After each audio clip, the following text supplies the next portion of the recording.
Patay ang isang pulis matapos barilin ng isa sa mga sospek na target ng bypass operation sa Cebu City. Pinaghahanap na ng pulisya ang dalawang sospek na sangkot sa pagpatay kay Police Corporal Ryan Baculi na nagsilbing poster buyer sa isinagawang bypass operation gabi noong Miyerkules.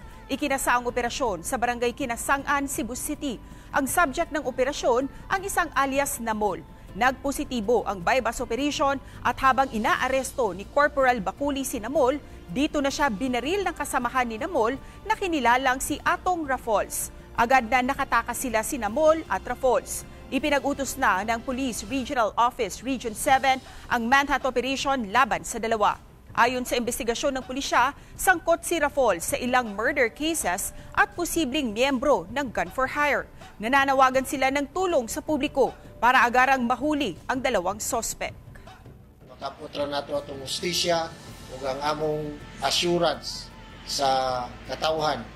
Ang inyong Police Regional Office 7 dili mundak hangtod atong madala sa hustisya kining duha ka kriminal.